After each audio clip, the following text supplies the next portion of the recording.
Tak, ještě jednou bych vás rád srdečně přivítal na noční soutěži v Kojatině na 3. ročníku, kterou teda pořádají hasiči z Kojatina a z Vladislavy dohromady. Jsem rád, že jste se sjeli v takovém hojném počtu, obzvláště děvčata. Takže máme tady 9, jestli se nepletu, 9 mužů a 8 žen. K tomu, jak to bude probíhat. Takže nejdřív si odběhnou muži.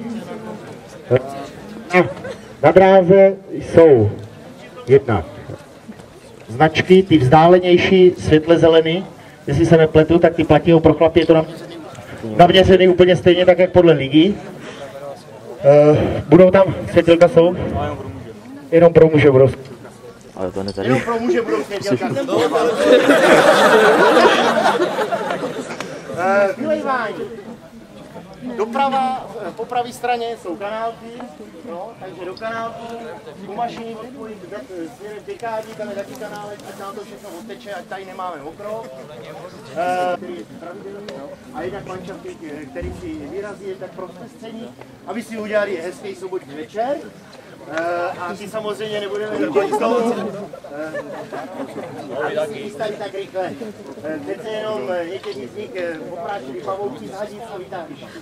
No? Co víc, půjčování, není problém, půjčujte si jak chcete.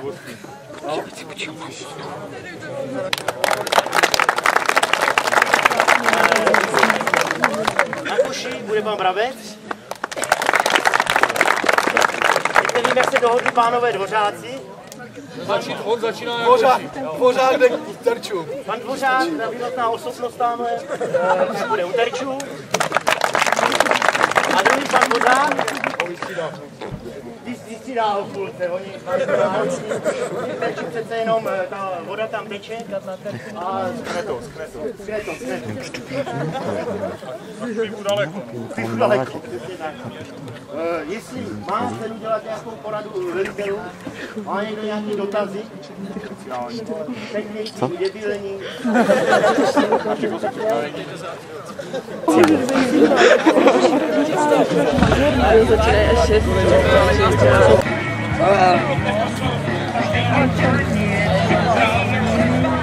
Tak máme dopuštěnou.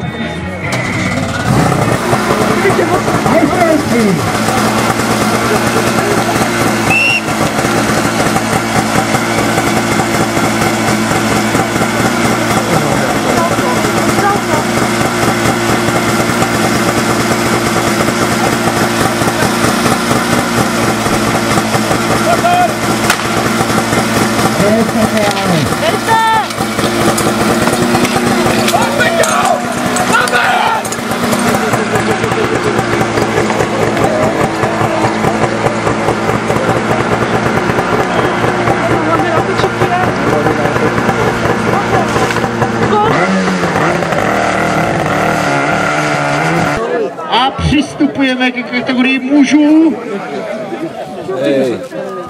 Na 9. místě s tím Enke jako nejlepší Hodov. Pojďme si pro to, kluci, pojďme.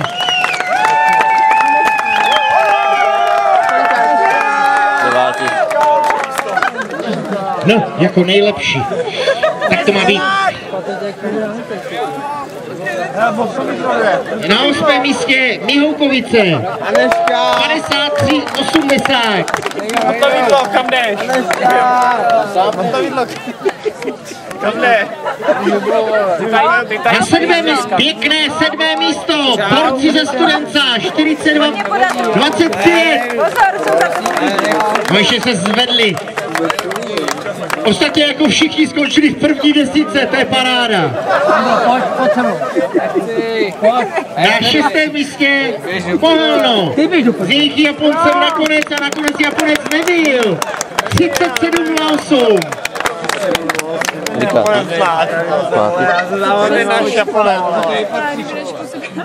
Aneška! 5. místo, borci ze Střižova, 32,83. Myslíš si, že je to dnešní nejzdálenější účastník? Od Brtnice jste, že jo, chlapci? No, takže Děkujem, že za námi přijeli z takové dálky.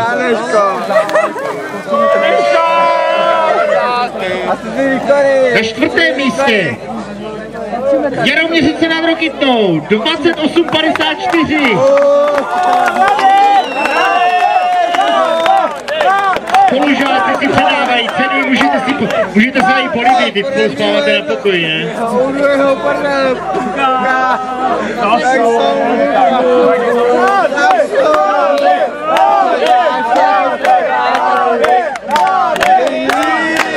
Radek, slyšíte mohutné pozbuzování borců z Kamene. Radek je byl podpořit na krajském kole, nežil za ně, takže ocenění tady bylo 3. místo.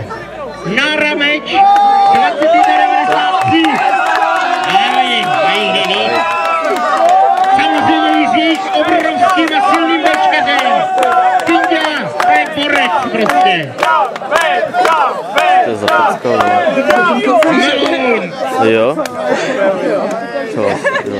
Ty ten snad se něco čím to? Tak Pružinový hnedka spadl na zem, už si ho načali. Je čepranej. A či to je uvěřitelné, tak na 2. místě Vladislav. 20,46.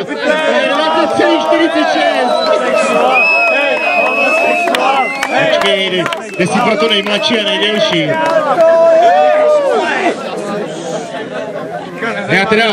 Já teda musím ještě tady připomenout, protože tady ti dva blázni byli dneska, nebo včera, lépe řečeno, na soutěži TFA v Kojetíně, kde teda asi to byla soutěž pro slepy, protože oni dva, jakožto jednovodci vyhráli, jo.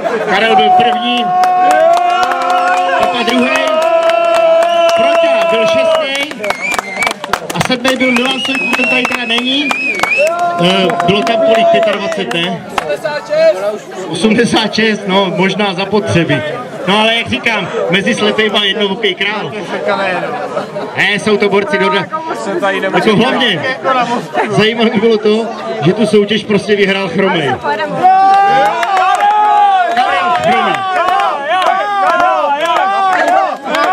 No a máme tady první místo, jak už dneska asi tradičně. Zelený peklo z Myslibořic 20,02. Musím připomenout, že jim nemalou měrou pomohl proudař z Jaroměřic Radek, který je univerzál a běhá se všema.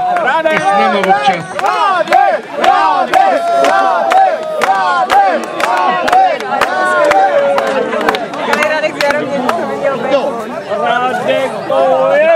Takže ceny byly rozdány.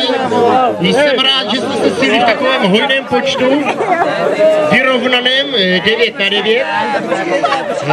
Stal se někomu nějaký úraz, kromě toho, že jste se opili jako to. Co pak je tam? Pravej proudař je uražený? Já to dobře. Tak, já bych vám ještě jednou poděkoval za všechny, co nám s tím pomohli s touhle dnešní soutěží. Rozhodčím bych chtěl poděkovat.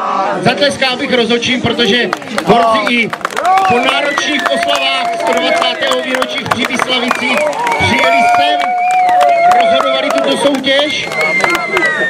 Vám všem bych chtěl poděkovat za krásný zážitek, který rozhodně tady viděli ti diváci, kteří byli příchozí.